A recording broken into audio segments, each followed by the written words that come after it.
দর্শক, আমরা আপনাদেরকে দেখানোর চেষ্টা করছি ভোলায় থমথম উত্তেজনা বিরাজ করছে। এই মুহূর্তে আমরা জেলা আওয়ামী লীগের কার্যালয়ের সামনে থেকে আপনাদেরকে দেখানোর চেষ্টা করছি। আপনারা জানেন যে ভোলায় অসহযোগ্য আন্দোলনের প্রেক্ষিতে ছাত্ররা যে ডাক দিয়েছেন, সেই ডাকের পরিপ্রেক্ষিতে কিন্তু ভোলায় ব্যাপক তাণ্ডব সৃষ্টি হয়েছে। এক পর্যায়ে ছাত্রদের সাথে আওয়ামী লীগ নেতাকর্মীদের ধাওয়া পাল্টা দেওয়ার পরিপ্রেক্ষিতে কিন্তু উত্তেজনার পরিস্থিতি সৃষ্টি হয়েছে।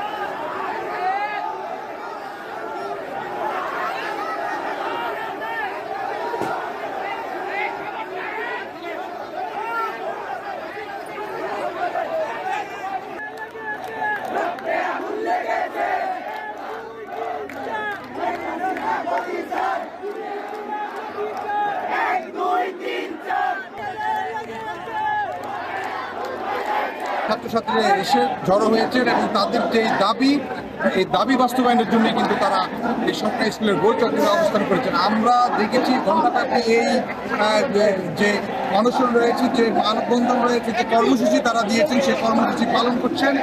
এই কর্মসূচি থেকে এখন পর্যন্ত তাদের নতুন কোনো সিদ্ধান্তের খবর আমরা জানতে পারিনি। আমরা দেখেছি পুলিশ তৎপরতা রয়েছেন, এখানে বিভিন্ন শ্রেণী পেশার মানুষ ছাত্রদের সাথে একতা পোষণ করে এই আন্দোলনে কিন্তু আজকে সামিল হয়েছেন।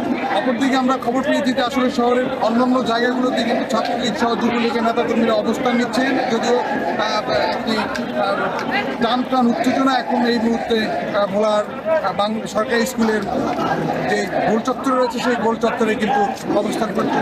এই ছিল আমার কাছে ভোলা থেকে সর্বশেষ তথ্য।